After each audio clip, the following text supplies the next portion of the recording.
you should not find any bugs other than ones that maybe are environment specific if you couldn't replicate your production environment in at the outsourced test organization or couldn't provide them access to a test lab that replicated it. Indeed, I would say that one of the KPIs, the key process indicators for success here would be a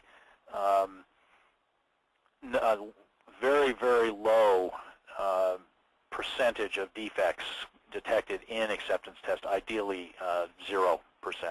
Now, 0 is a very small number, a very very hard number to get to, as we know, with respect to bugs.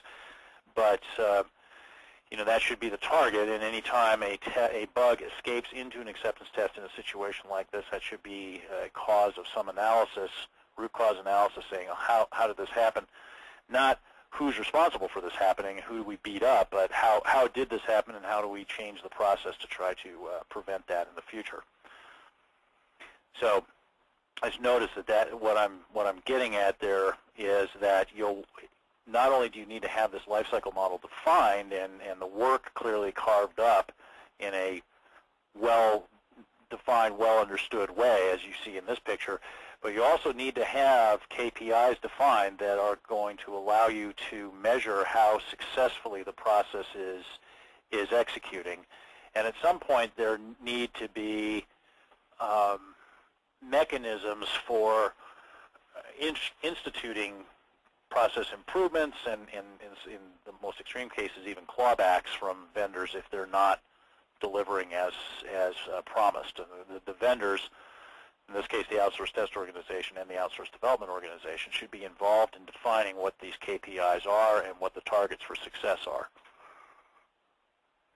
Now, this slide is showing the checkpoints, project management, change management aspects of the V model. This is the same project, but showing what I was talking about before, the coordinative pieces of the puzzle, as it were. So there are some things that we'll need to do on the project management side. We will need to periodically re-review budgets and schedules, and we would do that at the end of each of these phases and make sure, okay, what needs to be adjusted. So we'd be exercising some amount of control there from a budget schedule point of view, and then we would also need to have change management in place and features, course correction, and also, of course, once you get into testing, it might even be bug triage aspects of change management. Now, change management is going to be a little different in an outsourced project than it would be in a all in-house project, because change now has financial implications. People are going to expect to get paid, basically, if their scope of work is increased. And so that means that the level of formality and so forth associated with the change management process has to be higher. Okay, now I'm gonna give my pitch here for why I think you should use somebody else to do testing than the people you use for development. And of course, you could say, well, that's pretty self-serving, Rex, since you run a company that in large part benefits from outsourced testing. And of course, I would love to have all of you go away from this webinar and come back and say, hey, I'd like to get a quote on some outsourced testing. That would be a great outcome from my point of view, but I recognize that is it's certainly not going to be true of all of you that you'd want that. And some of you might choose to go off and get a bid from somebody else, and well, of course, we prefer to do the business for you. I think that's preferable than if you just say, well, I'm not going to worry about this. We don't need to have any sort of independent testing, and we'll just rely on the acceptance testing when these developers hand it back to us, and they better be good enough. Well, think about what testing in the ideal case does. If you have testing fully integrated into the life cycle, It can do a lot of good gatekeeping and early warnings type of stuff. Think about a good team of testers going through a requirement specification and identifying untestable, ambiguous requirements that might or might not get the attention they deserve from the development organization. That can prevent a pretty serious train wreck, and it's not always the case that the development organization would point those out as effectively or as early as it would. Now, why not? Why couldn't an outsource development organization do this? Well, you have to have the right people with the right skills involved in testing, and this includes the management of it.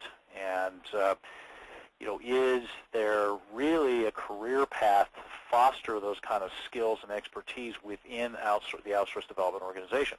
This is a question that you have to ask. A lot of these organizations will say, oh yeah, well, we have a testing practice. Okay, but what is that really? Is it a parking lot for junior people when they come in or they have to cut their teeth? Is it a parking lot for people whose careers have stalled within the organization? Well, what's the relative, training budget per year, annualized training budget per individual within that testing practice compared to a corresponding developer, right? And these are things you'd have to look at to be able to decide whether an organization was actually serious about testing or whether this was just something they kind of also had in their portfolio. You have to have equipment, tools, infrastructure, all those sort of things. It's, testing can be quite an expensive endeavor. I mean, I remember working in a compatibility test lab early in my career, and we had this enormous library of hardware and software that was available for use, and that's not the kind of thing that can be easily replicated. A test team needs to be able to adapt to the project, adapt to the organization, and some of these development teams might or might not be able to, or development outsourcing companies might or might not be able to do that, depending on how rigidly they adhere to something like, say, CMM or CMMI. You also have a need to get really straight facts about what the test results are. And so there's a real risk in when you let the outsourced development company do the testing as well, that editing and self-editing will occur. Now, by self-editing, what I mean is that the group of people who are testing the software that's been developed by their colleagues might choose to not report certain things or to delay the reporting of certain things in an effort to avoid embarrassing those colleagues or to avoid the career implications that might result from them embarrassing their colleagues, particularly if the testing practice, as it were, is seen as organizationally below the development practice from a totem pole type of thing, pecking order within the organization, the hierarchy.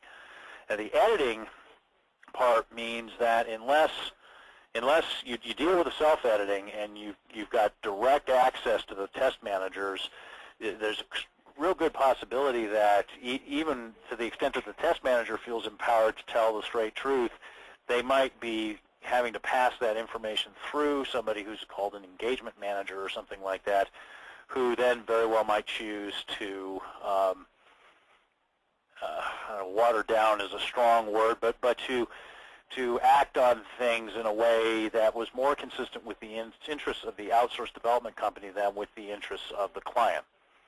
And that sounds like I'm saying making a serious ethical charge, but as those of you, all of us experience in the real world know that there can be some real shades of gray there, and to the extent that you can adopt a position within that shade of gray that's more beneficial to the outsourced development company, you would expect them to do so. So, it's really risky. We see this happen. It's really risky that organizations assume that the development company that they've sent this work to can and will test competently. And by testing competently, I mean all of those things that I've just discussed. And also, another risky assumption that I mentioned before is that the acceptance testing will suffice to prevent some sort of disaster. So there's this sort of macho kind of, well, you know, when they hand it off to us, we're going to run an acceptance test, and God help them if all those tests don't pass. You know, I've heard that rhetoric, but I've never actually seen that action when the acceptance tests don't pass. What instead I have seen happen is a crisis mentality that, oh my God,